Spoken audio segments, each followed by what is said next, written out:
I stood at the altar, bouquet trembling in my hands. 2 seats in the front row stayed empty, glaring at me like missing teeth in a smile. I kept glancing at the doors. They didn't open. Instead, my brother's voice echoed from the back, just loud enough for me to hear. They had better plans. He smirked like it was a private joke between us. The vows tasted bitter in my mouth after that. I smiled for the photos, but inside, something dark and steady began to grow. When I was a child, I believed my parents were unshakable pillars. I'd race home from school with drawings, and they'd pat my head, before hanging my brother's crooked stick figure on the fridge instead of mine. His has more personality, they'd say. I learned early to swallow disappointment, to live in the spaces they left empty for me. Still, I kept hoping. I thought maybe marriage, my marriage, would be the day they finally saw me. The call came 3 days before the wedding. Mom's voice was flat, almost bored. "Sweetheart, we won't be able to make it. Your brother's hosting a barbecue. He wants us there." I thought she was joking. "You're missing my wedding for burgers and beer?" Her laugh was short. "Family is important." I was family, wasn't I? On the day, I waited. Every footstep in the hallway made my heart leap, until it didn't. By the time I said "I do," I knew they had chosen him over me. Again. I didn't cry, I didn't scream, I didn't send a single message asking why. Instead, I started watching, listening. My brother had always been reckless with money. He bragged about investments he didn't understand, and I knew my parents helped him out whenever his ventures crashed. One night I overheard him on a call at a family dinner. He mentioned something about a property deal, under their names, not his. That was my first clue. I began piecing it together like a puzzle.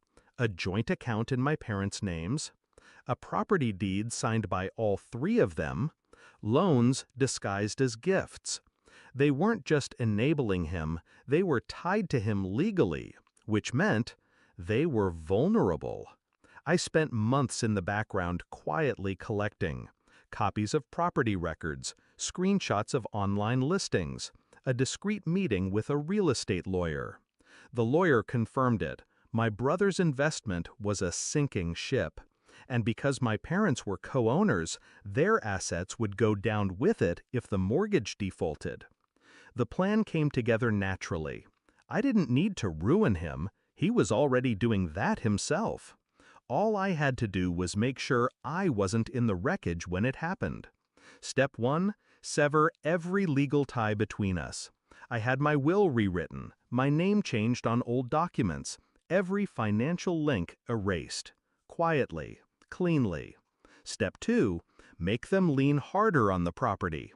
I spread word, subtly, that my husband's company was interested in buying distressed assets for quick cash. I made sure my brother heard. He called 2 weeks later. "You still got those business contacts?" he asked. "Why?"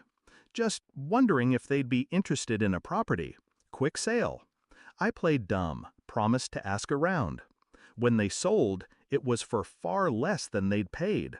The buyer was a shell company, owned by a friend of my husband. The mortgage debt still hung over them like a noose. Then came the interest rate hike. Payments doubled. My brother's other ventures collapsed.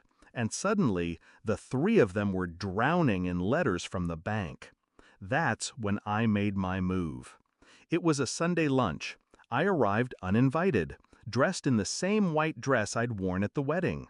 My husband waited in the car. Mom opened the door, startled. "Why are you—" "I thought I'd bring you something," I said, stepping past her. I placed a folder on the table. Inside, copies of the property sale, the debt records, and a foreclosure notice. Dad's face paled. "How did you?"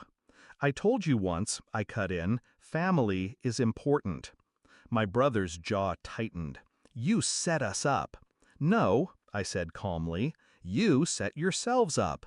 I just watched." I let the silence stretch until it burned.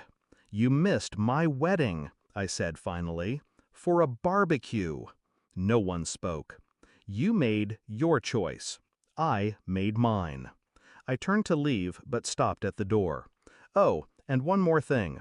Next time you want to use my name to secure a loan, don't. It doesn't exist anymore. They lost the house 6 months later. The bank took everything but the furniture. My brother moved into a dingy apartment. My parents stayed with distant relatives, people they'd barely spoken to in years. I didn't visit. I didn't call. People ask if I regret it. No. Regret is for mistakes, and I didn't make one. They taught me what family meant.